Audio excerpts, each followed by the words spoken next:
Il arracha brutalement la nourriture des mains de son fils, et le menaça même. Que s'il touchait encore aux choses sans permission, il le chasserait de la maison. En voyant la peur dans les yeux de son fils, son cœur se serra douloureusement, mais rongé par la maladie. Il savait que ses jours étaient comptés. Il devait aider son fils à se détacher de lui. Mais le plus urgent, c'était que vivant seul, il devait au plus vite trouver une famille adoptive fiable pour l'enfant. Il emmena son fils rempli de réticence rencontrer la première famille adoptive. C'était un couple fortuné de la région. Dès le premier regard posé sur l'enfant, le couple riche ne cacha pas son affection. Et il eut aussi une bonne impression d'eux. Ils promirent même d'offrir à l'enfant la meilleure éducation et les meilleures conditions de vie. Pour lui qui avait vécu toute sa vie dans la pauvreté, et qui n'avait jamais pu offrir une vie meilleure à son fils, c'était sans aucun doute une immense tentation. Alors qu'il pensait avoir enfin trouvé une bonne famille pour son enfant, l'homme riche dit en souriant qu'il traiterait l'enfant comme son propre fils. Il se calma aussitôt, et abandonna immédiatement à l'idée de leur confier son fils, car il savait parfaitement que son fils sensible et réservé aurait trop de mal à accepter un grand frère apparu soudainement. Alors il trouva un prétexte, et partit précipitamment avec son fils. Sur le chemin, le regard de son fils était rempli de rejet pour cette rencontre. Mais sa maladie n'attendait pas, et il n'avait tout simplement pas le temps de s'attarder sur les sentiments de son fils. À ce moment-là, son fils restait silencieux, posa enfin la question qu'il gardait au fond de lui depuis longtemps. « Papa, pourquoi veux-tu m'envoyer ailleurs ?» En regardant son jeune fils encore innocent, il ne put plus se résoudre à lui parler durement. Il montra simplement un scarabée sans vie au bord de la route, et dit doucement à son fils « Regarde, l'âme de cet insecte a déjà quitté son corps. Il ne reste qu'une coquille vide.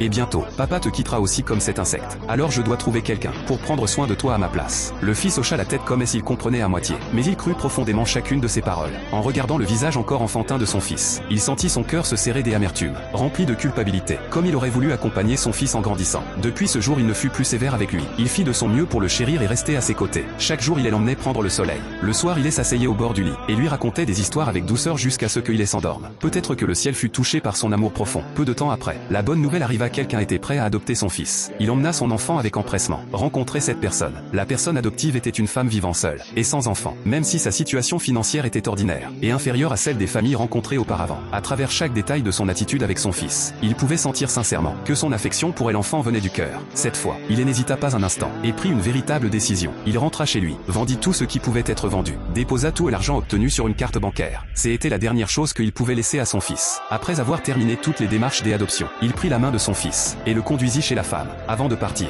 il craignait encore que son fils résiste ou pleure, mais à sa grande surprise, son fils resta silencieux du début à la fin et le laissa docilement confier sa petite main à celle de la femme. En voyant dans les yeux de son fils la peine et l'injustice qu'il retenait, il comprit qu'il devait être plus ferme pour que son fils puisse vraiment commencer une nouvelle vie. Alors il ne dit pas un mot de plus et n'osa pas se retourner pour regarder son fils. Il partit à grands pas,